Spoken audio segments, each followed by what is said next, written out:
year was that? After 2 years, you went in 71. 77 something, 76. 76 something. So I went to Archbishop Season. So yeah, I will assign you back to any of the parishes. And then what I told him, well, if you allow me, I would just want to live a quiet life. Maybe the parish life will be difficult for me, demanding. I just want to live a quiet life if you allow me. So where do you want to go? I have no idea. So then when I visited Mrs. Simpson in Candom, she suggested, why don't you, there is a church land in Camorong, your place. Let's go and take a look at that. And it would be nice if you stay here in Candom, Father. We can help you, whatever you want to build and so on, so we can help you. So we went to see that place. And So that's when you blessed me. yes, you were 4 years old. Okay. So that's when that happened. Okay. So Erickson Singson, the mayor now in Candon City, is now a doctor of medicine.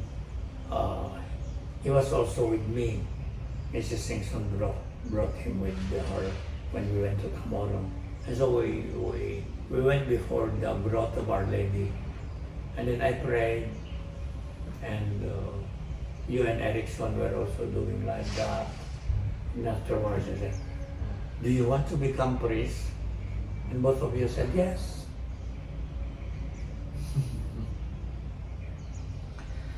Okay. So that's your transition into the monastic life. But by the time you left Guimaras, that was a close that sort of door of being part of the community was closed. Yes, at that no more. point. So you reintegrated yourself back to Nueva Segovia, but now you are looking at the possibility of living a more contemplative life, Quiet life. within the context of the diocese, within the diocesan context. But you are not returning to become again but you are an OSB now, so you had your vows in Guimaras.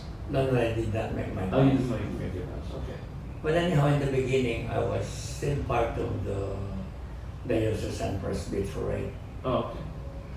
So Archbishop Season offered this place. I said, you go and see that place in Alangan, you might want it. So I borrowed the Land Rover of Father Abaya, who became Bishop Abaya, and then Archbishop Abaya. Then we came to see this place. There were no houses around, but there was no living thing. There were no trees, no grasses, and that's why I call it a desert. Then I said, how will I survive here? I like the place. There was solitude, silence. But how will I survive here? There is no water. And it's very far from the town. Because that time the road was not yet concreted. And when Archbishop said, well, we'll build a small nipa hut for you. And how about my water? So we'll have a jetmatic hand pump drilled for you. Then they made a kind of a bathroom and a restroom, but the water was water sealed. So I have to pump and collect water for my needs, for my shower and so on. And that was my life.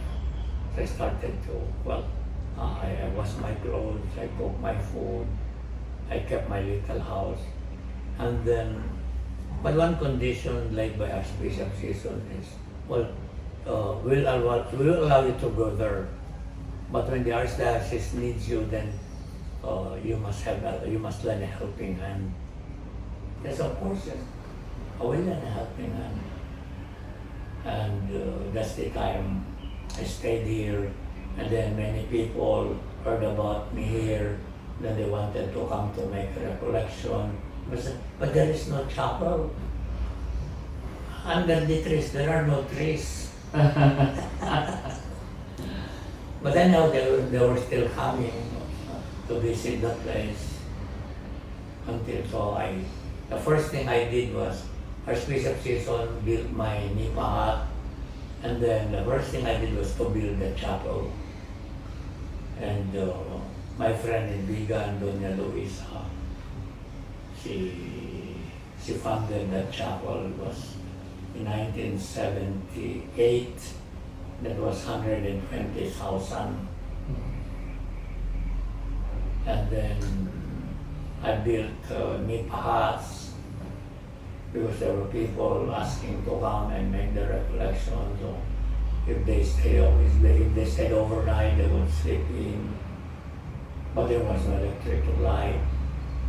We're just using lamps.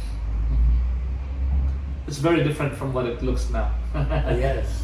It's There were no trees. lots of trees and greens and very verdant. Now what I had to do was to plant anything and everything that survived here, regardless of whatever kind. So I planted 1,000 mango seedlings. Only 3 survived. I planted 1,000 mahogany seedlings. Only 1. That's one there. So Wow. they don't like the sandy loam. So whatever would survive here, so I planted. There was no order because I was experimenting on what plants would survive in the desert. Right. Then eventually, before I was breathing in carbon dioxide, there was no oxygen. Right. Oh, good. That's why every day with the colds and then running nose, sneezing left and right. But when I had all these trees now, it was a different situation. And more people were coming. So you're in a bigger perspective, you said you've been here for 42 years. Yeah. No, this coming April 20 to 44. 44. Wow. 44 years. Okay. Then, literally alone. Some young men wanted to join me, but then they found the life so demanding, so austere. And because, for us Filipinos, we don't wash our clothes, we don't cook our food, we don't keep house, That's the work of women.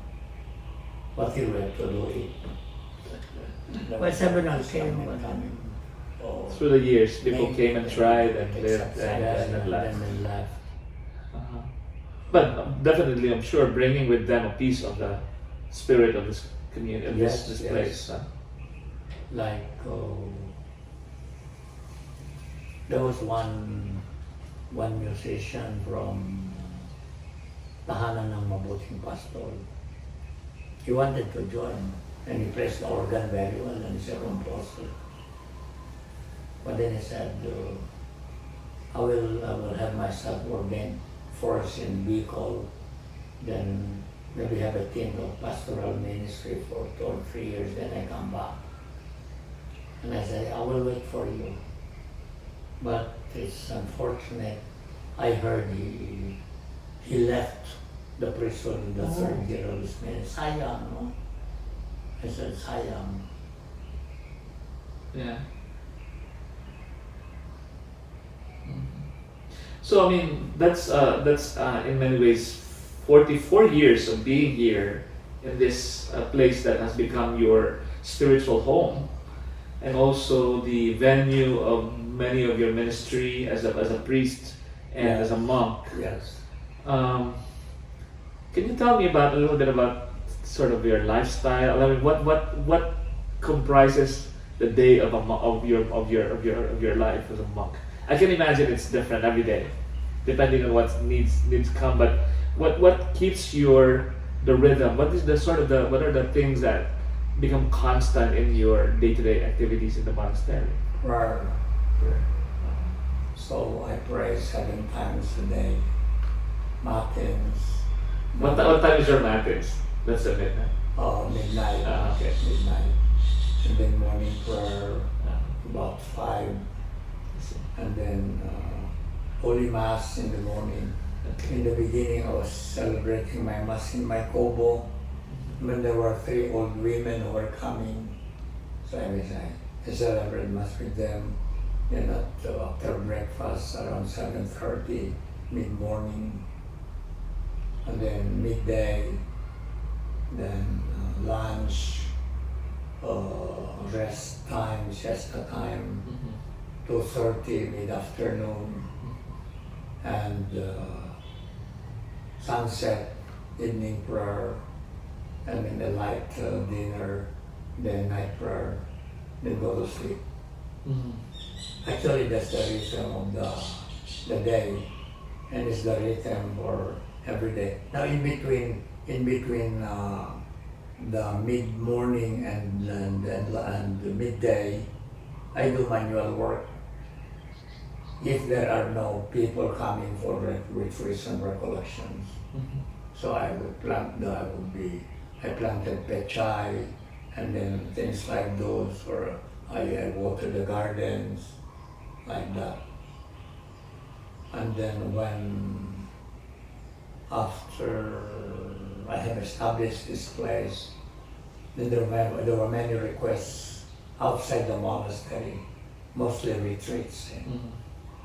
So I would accept. I gave retreats to the Pink Sisters in Baguio, in Cebu, in Quezon City, the Carmelites in San Fernando, La Union, and then the Active Sisters were inviting me sometimes, parish Lenten recollection, like that. And then I would be invited also to handle seminars for seminars of values education. And then when the gender thing came, they were asking me to do gender seminars. I said, no, that's not my line. They don't believe in that. So, and then it was from this outside retreats and recollections that I would be given stipend and enough to maintain the place, like Our Lady of La Salette University in Isabela. The priest and 2 faculty members came here late in the evening. They asked me to handle the tertiary level instructors retreat in Baguio City, Mirador. And they were bold enough to ask me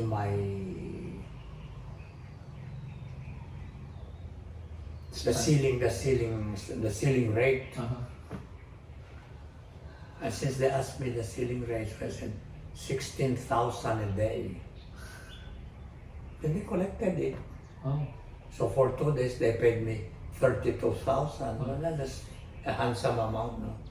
For me to keep the monastery. And then was another group. This was Active Sisters. They wanted to come here for 8 days. Father, how much do you charge per day? We will cook our own food. And I said, since you asked for my rate, it's 16,000 a day. Ay, ang mahal pala ako. Why did you ask?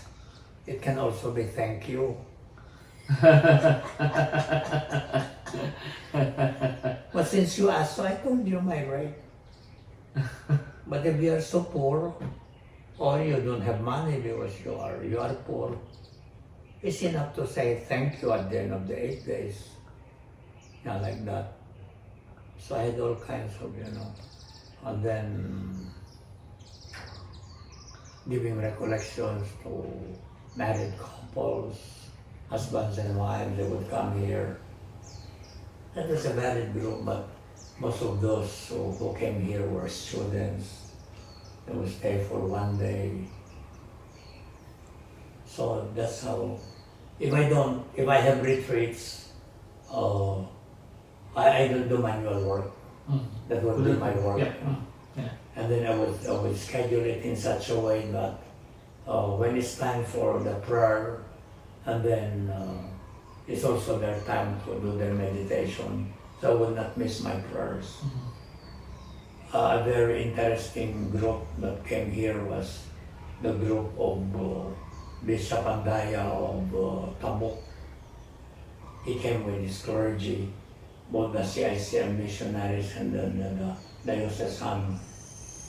Also the religious sisters working in the vicariate and some pastoral leaders.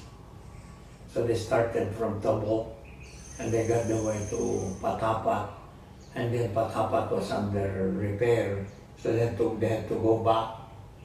And when they were in Aurora, the air-conditioned bus that they hired was not renewed. The registration was not renewed, so they had to stay there for 2 hours.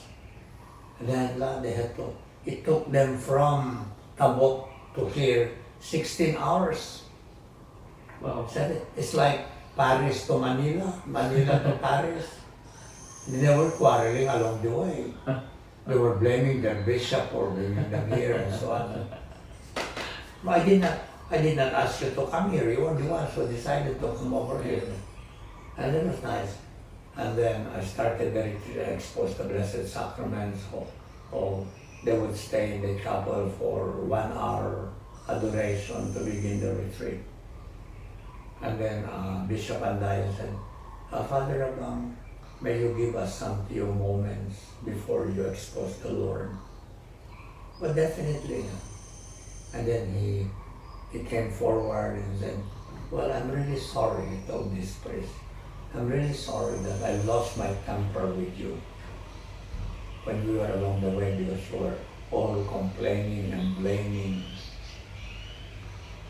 And then came this Sister Sonia, the Tuding sister. Oh, yes.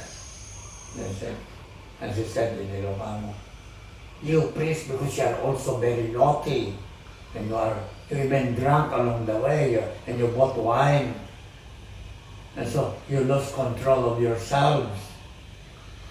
the Tuding sisters said that. Very bold, no? And then they asked forgiveness from one another, and we started the retreat. It was 4 or 5 days, and for me that was an experience. I had also a retreat with the Tuding sisters. These were the silver jubilarians. How many of them? I think 12. Oh, they arrived here with all the Baguio vegetables and so on. But my structures before were only packets. And so I asked them, what kind of retreat do you want to have, sisters? Why, are there many kinds of retreat? Yes, there are. First, you have to keep quiet all the time. Or you can talk and you decide the time you talk to one another, and then you can converse and hold exchanges about your experiences. And you can also have a retreat. It's open. Just listen to me, listen to my conferences, and then you do anything you want to do. But there is also a fasting retreat. So they were fascinated with that fasting retreat. How do we go about it? I explained. I gave them a copy of this marvelous human body. So 8 days. First day, you take in water and only water. First 2 days. How many glasses of water do you want to drink? Every 2 hours. Cleansing. And then you will be urinating. After the 2 days, they were already very weak. And they could not even walk to go to the chapel. And so what's the next? Well, you brought with you calamansi fruits. You do now your calamansi juice. Maybe a glass or 2 in the morning a glass or two during lunchtime, and a glass or two during dinner time. Cleansing 2 days. Then on the 5th day now, you can have the vegetables you brought. You can do now your own soup, but it must be very light, huh?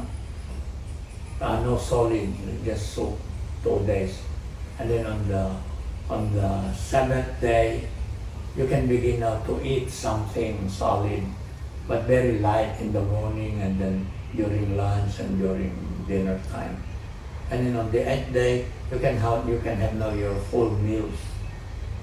All that beautiful realizations. And then they were saying, you know, when we entered the convent, we were living a very luxurious life with these our native sisters. And we did not have any of these things. Then we seem to have forgotten these things. And this retreat brought us to the realization that there are many poor people from among our people, and when they living a rather luxurious life in our convent. So beautiful realization. There are many deacons who came here with seminarians. They stayed in the small comos. How many? Before we were keeping a logbook, all those who were coming, but I told you, brother, no more. We do not count. We get the idea. There were many that came. I said, no more. Well, so that was a highlight of the 44 years of your sort of ministry and living your monastic life. So you had your own personal kind of rhythm with work and per ora and labora and the spirit, of course, of Benedict and Lectio Divina and the spirit of the Benedictines. And then you found yourself involved in a lot of speaking engagements as people wanted to hear what you had to say. So you had a lot of retreats. You were invited to many places, but also people really took the effort to come all the way here to listen to you and to be part of that. So it was a lot of teaching ministry. Yes. And on top of that, I know that you also taught at the seminary. Yes. At the Immaculate Conception School of Theology. How long were you a teacher, more or less? I think 11 years. 11 years. Oh my goodness. And then you also taught at St. Paul College? Yes. Okay. Philosophy, theology, and then St. Paul College. And then shortly before the pandemic, I succeeded in asking the sisters to have a catechist formation program. So the catechists of Nueva Segovia would go through this formation program for 1 year. But then came the pandemic and it was time. And you also did, because I know my mother was part of the biblical apostolate that you also started. You did catechetical. I was the director of the catechetical ministry of Nueva Segovia for 20 years. For 20 years. Ooh. And I wrote all the books and all the lesson plans in the vernacular. So there is no doubt that you really used your probably among the best gifts that you have been given by God. I think through so. Through these ministries that you were given, or the platform of ministry you were provided. Is there something else? Since you were the Secretary Chancellor during the time of season, will you tell Archbishop Sanchez to put that in black and white? Because everything came in black and white, so he does not want it. Will you tell him to put that in black and white? And Monsignor Raka said, oh wow, don't take Sanchez seriously. He's just testing you. Testing me or not, I want it to be written in black and white. So nothing in black and white came. Now came this offer for the youth ministry. And so I said, this is my time to get even. the man who got even with God. Yeah. And so they called for me, I didn't want to go. For the second time they called for me, I didn't want to go. Third time, fourth time, fifth time, sixth time. And then Apuaka said, he's calling for you. I said, my dear, the expression of Apuaka is my dear. My dear, you're the brain of the archdiocese. Can't you understand that I do not want to be in the youth ministry? But who else would do it? Nobody else except you. But I do not want.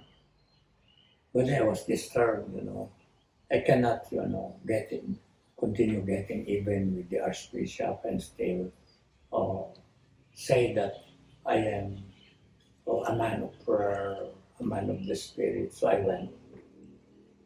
So when I went to his office, it was 3:30 in the afternoon of that day. And then he gave a different image of himself. Was seated in front of this huge table and he came to me and said, Santos, how much time do you have in the monastery? How much free time do you have? I said, Archbishop, I have plenty of free time.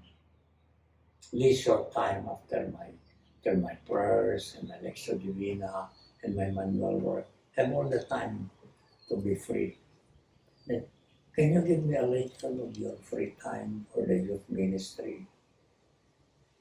And so I was so touched, It was a different image now, and I told him, well, actually, I am at your disposal. But then inside me I said, oh, because you said this at the beginning, I'm not the type of person who can be threatened, But I did not say it, I told that. I said, yes, okay. So I started. Then from then on, we became the best of friends. Then he would call for me and then hand me a check of 50,000. This is a gift to me. I sign it already. You cash it at the bank and you use that money for your own needs. Then he would give again another 20,000, etc., etc. And then he was telling me his story that, somebody was paying for my studies in the seminary and to earn money for my own personal expenses. I would join essay. He's a writer. Actually, he wrote some of the speeches of John Paul II when he came to the Philippines. And so I would win in the essay writing contest. 200 pesos was minimum at the time. Then he was telling me that he was helping many poor people, but it was not known to us. Actually, the image projected by the priest is to be in with Sanchez can either to be rich or intelligent. If you are neither of the two, you cannot get into his life. And so I told them, no, that's not true. You try to talk to him because you don't bother to go to him.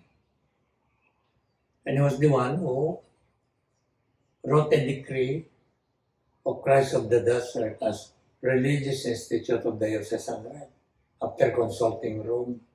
All the time I had 3 young men with me who were applying. And so then Bishop Lopez was the auxiliary bishop. And when Sanchez went to Rome, was called to Rome, Bishop Lopez was the delegatus ad omnia.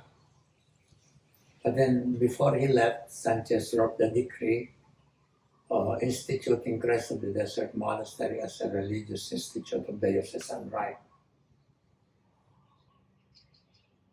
And then at the bottom of the decree, founding Abbot, Reverend Father Santos Rabang. But then he was leaving, so I said, well, I will leave that to Bishop Pat to do the abbatial blessing for you, so that you can start the processes of the monastery without much ado. So it was in January 4, 1986. It was supposed to be Bishop Lopez who would bless me as the abbot of the monastery, but then he met a car accident. So through Apuakas, he said, choose between the two bishops to give the blessing for you. Bishop Odilo Espiller of Abra or Bishop Abaya of Laban. Well, my feeling was for Bishop Espiller because he was my rector in the minor seminary. But then he's a German. No, he knows Ilocano, but he's the German Ilocano. And I wanted the bishop blessing to be in Ilocano. So I opted for Bishop Abaya. He came to bless me. So that's how the Christ of the Desert Monastery became now a religious institution. And when these young men who were with me started to live one by one. And so I said, so I am an Abbot Nolios. There's a Bishop Nolios. He's a bishop, he has no diocese. So, Or titular diocese in some cases. so Abbot Nolios. Then I started to, I was discerning, maybe this is really what you want me. Maybe to live a life. Because I wrote something about the hermitage. So maybe this is what you wanted me to be all alone, to be a hermit with some occasional, interaction with the world and people who come here. And so I would not hesitate. And then